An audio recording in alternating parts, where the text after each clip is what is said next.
in the comments section down below one mistake that you can find in the Quran. And wallahi, I am going to leave Islam right now. You can't do it. Yes, you can. And I'm not going to just show one, I'm going to show 5. So in Surah 20, verse 71, the Pharaoh threatens to crucify his court magicians. What's the problem? Crucifixion wouldn't exist for another 14 to 1500 years. But whoever was writing the Quran didn't know that. They made a mistake. So here we have another failed attempt of a Christian trying to say that the Quran has contradictions, and he says, not one, I'll show you 5, right? Yeah, absolutely despicable. I'll show you why. So the first one he mentions is, he says, Quran in chapter 20, verse number 71 says that the Pharaoh threatened to crucify someone. And he goes, oh, no, this is a mistake in the Quran because the process of crucifixion came centuries later, right? So firstly, what you have to understand, my uneducated brother, if you look at the word that was used, the verb is salaba, right? Allah subhanahu wa ta'ala said, wala usalibannakum, right? Salaba, the verb, it means to impale, stake, or display a body on wood. That's it.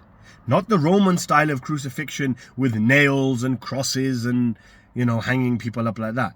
Nowhere is it mentioning the Roman style of crucifixion. In fact, ancient Egypt used to practice impalement of bodies as a punishment, as a capital punishment, in fact. Dr. William Albert, an Egyptologist, he stated that impaling was a form of capital punishment in Egypt. So crucifixion in the general sense did exist at that time. So it's not a contradiction. Let's go on to the next one. The second mistake is in the same chapter, verse 95. We see Moses talking to a Samaritan. What's the problem? The Samaritan people group didn't come until hundreds and hundreds of years after Moses, in the 600 to 400 BC range. The author of the Quran didn't know this. Moses never spoke to a Samaritan because they didn't exist. See, this one here, man. This just shows me how pathetic, how uneducated you are, right? He's saying, look, the Quran says in chapter 20, verse 95, that Moses spoke to a Samaritan and the Samaritans didn't come till... The guy's name is Samari. The Quran doesn't say he's a Samaritan. The guy's name is Samari. So Moses said to Samari. If his name was Paul, it would have said Moses said to Paul. Right? So no, this is not talking about Samaritans, you idiot. If you're trying to find contradictions in the Quran, at least double check your stuff. You have no knowledge of history. Moses was addressing a person whose name was Samari. Nothing to do with Samaritans. So that's your second failed cope. Let's go on to the third one. The third mistake we see here is in 86:6, where the author of the Quran thinks that the fluid to make a child comes between the backbone and the rib cage. Everyone knows that's not true. Okay, so then the Quran in chapter 86, verses 6 and 7 says that how did man come about? Spurting fluid stemming from between the backbone and the rib cage. I've already refuted this on a previous video, so I'm not going to waste the time of repeating that. Go watch that video. In that video, I proved that this verse is correct and that semen does come from the backbone and the rib cage. Fourth and fifth mistakes are actually in the same story. One is the story itself, which I'll get to, but within the story, chapter 18, verse 86, the Quran says that the sun sets in a spring of murky water. That is a mistake. Then he mentions the Quran in chapter 18, verse 86, and says that the sun setting in a spring of murky water. And he goes, yeah, we all know the sun doesn't set in murky water. Okay. The Quran doesn't actually say the sun sets in a spring of murky water, bro. Like, the verse literally doesn't say that. It says that Dhul Qarnayn perceived it as it was being set in a spring of murky water.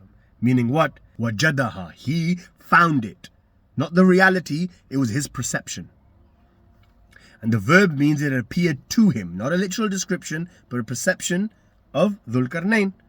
So no, the Quran doesn't actually say that the sun sets in murky water. The story itself in Surah 18 is actually about Alexander the Great. He's called the Dhul Qarnayn, or the two-horned one. So the story in Surah 18 actually copies this 6th to 7th century Syriac Christian apocalyptic work about Alexander the Great. Then on top of that, he goes, oh yeah, and Dhul Qarnayn is Alexander the Great. That's the fifth lie. No, it's not. We've never claimed that Dhul Qarnayn was Alexander the Great. Dhul Qarnayn is a prophet of God. Alexander was just some conqueror. In fact, I'll show you the differences between the two. So, Alexander was a polytheist. Dhul Qarnayn was a monotheist. Not the same person. The Quran describes Dhul Qarnayn as just and God-fearing, whereas Alexander was a person who massacred and destroyed. Not the same person, is it? Dhul-Qarnayn built a wall, as the Quran mentions in chapter 18, verse 93 to 94. But there is no historical account of Alexander the Great ever building a wall of that structure or ever going towards Caucasus. So again, no, these 5 points that you made, none of them are a contradiction in the Holy Quran. The Quran has no contradictions. Because there are several mistakes in the Quran all over the place in different areas. Look into my claims, see if they're legit.